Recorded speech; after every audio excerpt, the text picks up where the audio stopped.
We have Rican Da Menace joining me here on Sports Hip Hop with DJ Mad Max, Flight 365, iHeartRadio, Baltimore, Maryland's own. How's it going? Welcome to the show.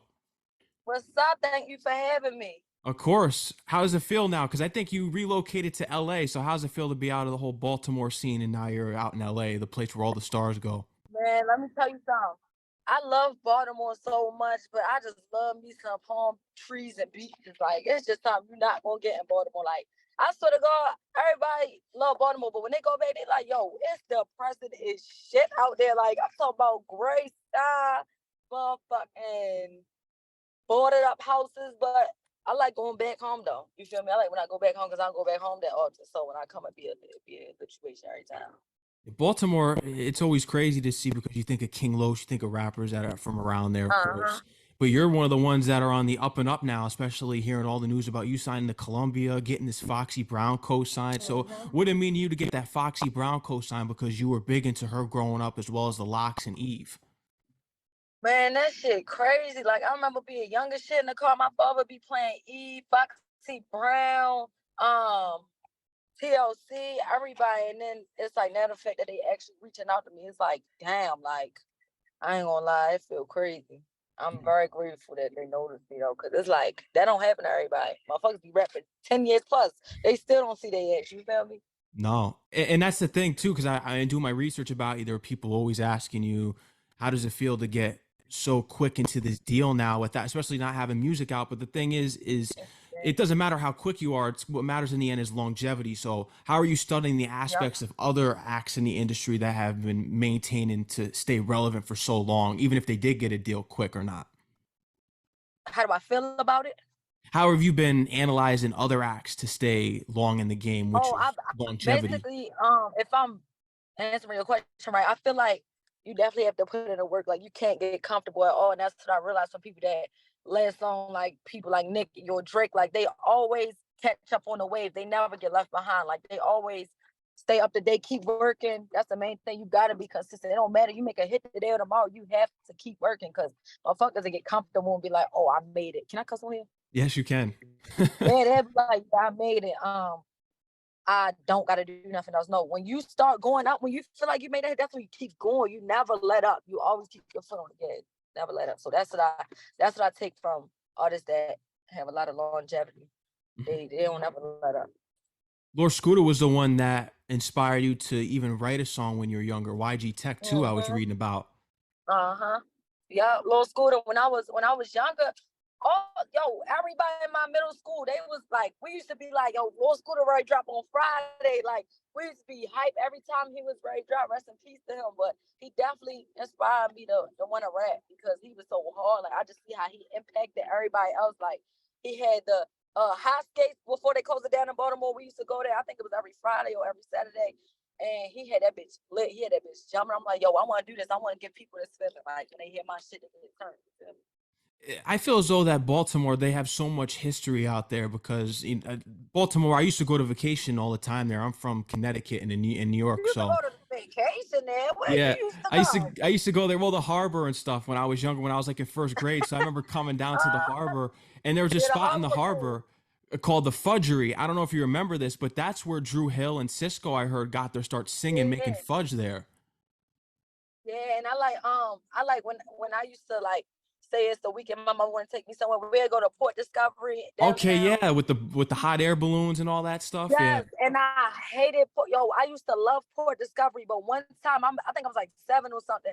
My mother took me and they had like little drums and stuff. I picked up the drums. When I tell you a trillion splinters got in my finger, I never went back after that. It was so many splinters in my hand, I couldn't even get them out. I just had to deal with it. Like that shit hurt so bad. But I love Port Discovery though, and all that, like all of that.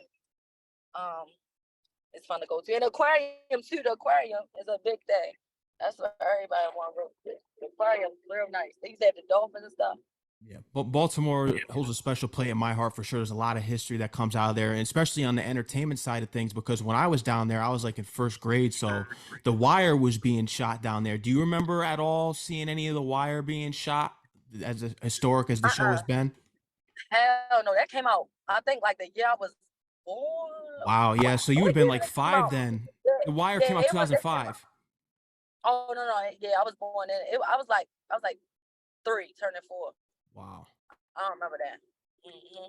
Yeah. Just Everybody imagine was though. talking about it. Imagine if they brought another Wire season back or tried to do an expansion of it. You could probably get casted Oh at. You yeah, never know. that'll be hard. That'll be hard. I hope they do that one day. Yeah, no, I hope they do too. And just reading about it, because you never thought that you were going to be a rapper. You never took it that seriously until later on in your career. I think once you turned like 18, and then in Hmm. 2000 was when you met some people in the industry that put you on the right path. Now, who were those people that stirred you in the right direction?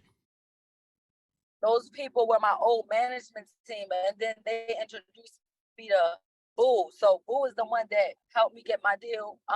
He was playing my music for A&Rs. We were playing my music for A&Rs at Columbia, and they really liked my music. And it was crazy because I got signed with no music out. It's just they heard my music and they had trust in me. So I appreciate them for that, because you gotta think they don't know what the fuck you're gonna do, especially if you don't have no music out. Like, most labels go based off of that. Like, whatever you're doing, they base you off of that. Like, okay, we can work with this. I didn't have nothing, like zero. So they definitely worked with me ground up. They did, and they saw your Yeah. potential as we see what's going on right now. How are you feeling about the new release of Uh-Oh? Man, I was super like that. Like when I recorded it, I knew that was the one. I'm like, this bitch is hard. Recording it was real fun. I was on the we was on the dirt bikes. We was in front of my aunt house. My uncle house. So yeah, it was cool. I like that song though a lot. I got another song about to come out. Dumb. It's on 2/7. It's Friday the 17th. I think so. Yeah. Let me double check. I'll double check the Yeah. calendar. Yeah, this Friday, 17th already. Time's blown by. It's coming out on the 17th. So I'm real excited for that. I Mhm. just been working and building up my catalog. I'm ready to put this music out. Mhm. I was hearing that it was an interview that I saw that apparently you're going to be releasing the EP next year. So is that what it's still tuned for? You're going to be dropping something next year, or is that probably was pre-recorded and released at a later date? Because Uh, no, they keep I playing. dropped it. No, I dropped the EP like what the fuck I dropped that? January, I think. Yep. January. When the fuck did I drop it? I dropped it like between this month and last month. But I'm about to drop singles now for right now. So I feel like it's time to put out like a whole project. Mhm. I admit it, ain't going back. I've checked out the singles, legit. You're Yeah, making your way up there yeah, now. yeah. I'm getting my how many songs I got on there? I got Ain't Going Back, I'm in it, uh-oh.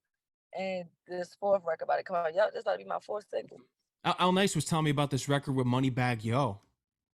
That's the one that's coming on Friday. Yeah. Can you give us a little preview of what this is going to sound like, just from any way you could describe it? We'll hear it on Friday, but any way you Yeah, could y'all, describe y'all this. gonna hear it on Friday. I really just want y'all to hear it and just take what you want to take from it. But it was real fun shooting that video. I'm talking about I was acting and all that. Like I really want people to just assume what, because I was reenacting something from a movie that was real famous, and I want to know if they're gonna be able to get it. I feel like it is though, but I just want them to see it.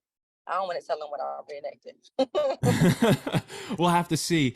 With Baltimore now that you finally have gotten your way to LA, we've talked about it before. Of just it's like that with every city, that you're not going to get that true support until people see that you're actually making moves and the deals are getting done. And Hell no, but I ain't gonna lie though. I ain't gonna lie though. That's how Baltimore is. Like, I've been getting hella support, like from everybody. Like people I didn't even knew me, know me, and they like real supportive. Like they'll post my stuff and say, "It now that's Baltimore." They don't support you like that until they see you already doing something. See, once they see other people fuck with you, they'll fuck with you. But if you trying to get fucked with, they're not gonna fuck with you. That's how it is.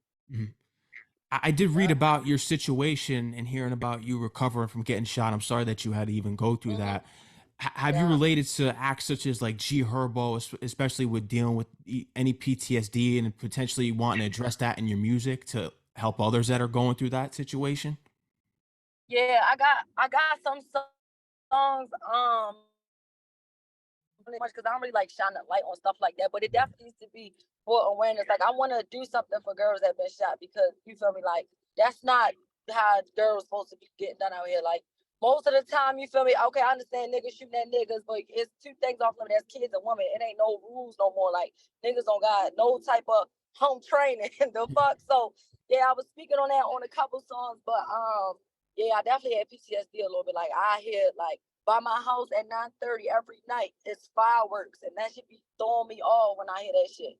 So it's like, or loud cars. I don't like loud cars at all no more. Like, and then another incident had happened too, where I was in the car at a hosting, and I left. This is after I got shot. This is all in the same year. The first, when was it? February after I got shot. So this was February of 2021. I got shot. Then 2021 December, I was in the car and then it got shot up. But I don't think it was for me though. I don't know who it was for because I was in the car with a promoter, a DJ, my team. I was just in the car with people I wasn't supposed to be in the car with.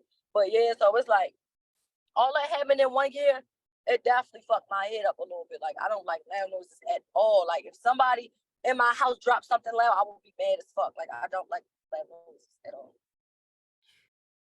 Unbelievable. No, I really feel for what you're going through because it's scary, especially now with how people are just so gun happy. Not even just in hip hop, but you look at all these school shootings going Yeah, around at like campuses. I just feel like, yo, we girls like a girl, like a bitch. That's no problem. Like a bitch can fight a bitch. But as far as a nigga, it's like like if you're mad or whatever the case may be, you can really beat a bitch up if you don't have to shoot no girl. Like you feel me? You probably couldn't beat no nigga up if you nigga. So you feel me? But I think all gun violence is bad though. But I'm just saying, like females specifically getting shot at, that's just crazy to me. Like I can't even wrap my head around that. Yeah, and unfortunately, it feels like it's going to be. I hope it's not a starting trend now, but with the whole Tory Lane situation, it feels as though Yeah. like he started that weird. That I don't know why you would even shoot at a woman. That's just totally off limits. I don't know why, but I don't know what happened in that situation, but I just think any type of gun violence, motherfuckers need to relax. Like ain't shit that serious. Like nothing is that serious. Like to kill a motherfucker over. Unless it is that serious, but until then, no, y'all don't need to be shooting nobody. no, there's too many artists that we've lost from gun violence, and thank God that you're Man, it still be for here. nothing. It be Yeah, because a motherfucker wants your chain because they want your like yo. All the motherfucker gotta do is motherfucking. You feel me? Really ask for. You don't have to kill nobody, especially you feel me. Like that ain't yeah, that ain't how it's supposed to go. no, it's not. But you have a long road ahead of you. Money Man, Lil Yeah, Baby, you listen to all these acts. Can we get something with you and Lil yeah. Baby, or even Money Man in the future? Here, you working towards that? Hell yeah, hell yeah. Moneybagg supposed to be sending me a verse back right now. I want to work with Lil Baby though. I haven't met him yet or nothing, but I want to work with him for sure. He definitely one of my top 5 artists. And we could see that for Yeah. sure. Oh, but Rican Da Menace, tell me how you got your name for the people that don't know. Okay, so Rican just came because like my childhood friends was calling me that when I was like 13, 14. So I look Puerto Rican, so I just ran with it because I didn't know what the fuck I was calling myself.